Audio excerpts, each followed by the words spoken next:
So I just watched Zone of Interest with my Discord group and wow. But I'm not here to talk about the film because the film wasn't even about the film or what the film was supposedly about. Family in the shadow of Auschwitz, where they could hear the screams and shouts of the people, where they could smell, they could see the ashes.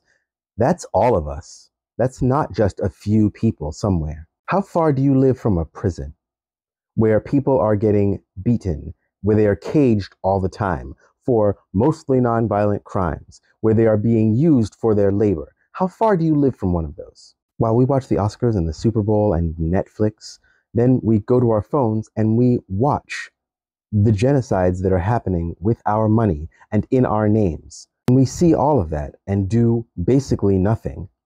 We're the same as that family. What we have here, the quality of life we have here, may not actually be great, but what it is on the backs of other people somewhere in the world. And we know that, and we ignore it. We may not come home smelling like the furnaces, but it's the same thing for all intents and purposes. Colonialism, supremacy, all of this counts on the banality of evil that runs through the icy indifference of people who live in the imperial core. And it is truly and genuinely in every system.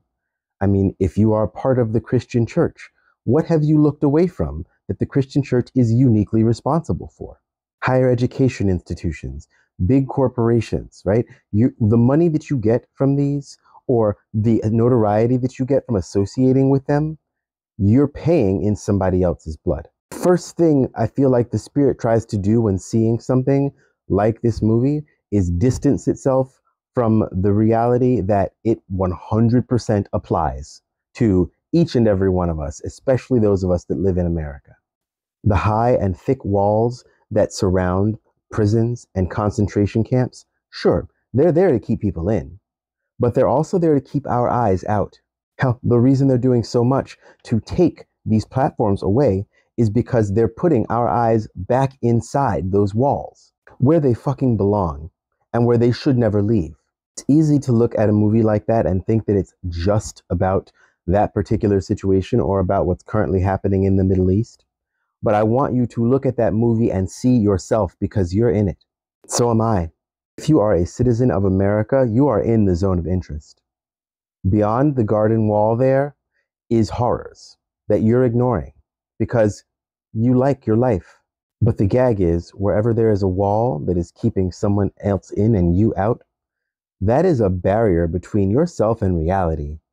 And those barriers need to be destroyed for us to actually be healthy, for us to actually live, for us to actually be present with the one life we get.